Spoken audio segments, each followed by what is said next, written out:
In today's video, I'm going to teach you how to use the checkbox grid feature in Google Forms. Whether you're gathering feedback, planning an event, or just trying to get some organized data from your audience, the checkbox grid option can be incredibly useful.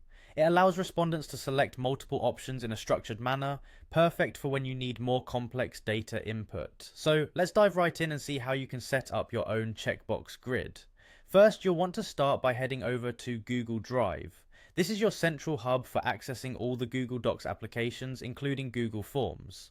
Once you're in Google Drive, direct your attention to the top left of the screen where you'll see the New button.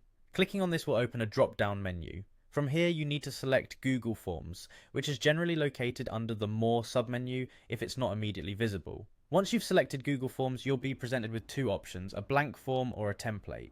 For our purposes, let's go with the blank form to create a checkbox grid from scratch. Once the blank form is open, the first thing you want to do is to give your form a name. Simply click on the area labelled Untitled Form and type in your desired title. This step helps you and your respondents easily identify the purpose of the form. After naming your form, it's time to add a question or a label. Type out the question or the label that will guide your respondents in understanding what you're asking. It's always helpful to be clear and concise to ensure the best results. Now, to use the checkbox grid feature, click on the Responses tab at the top of your form. Here you will see an option labelled Checkbox Grid. Selecting it will allow you to start setting up your grid. Let's add and edit rows in your grid.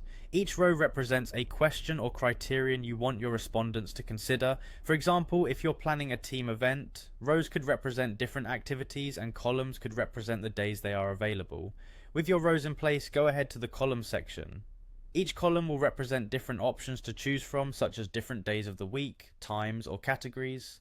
Enter your options accordingly. After finalizing the setup, ensure that everything looks good by clicking on the preview button at the top. This will give you a quick rundown of what your respondents will see and helps identify any final adjustments needed before going live. Finally, once you're satisfied, hit the Publish button. This action makes your form available to respondents, and that's it. You've just set up a Google form with a checkbox grid. It's a powerful tool for collecting structured feedback, so make sure to explore its potential in your future projects.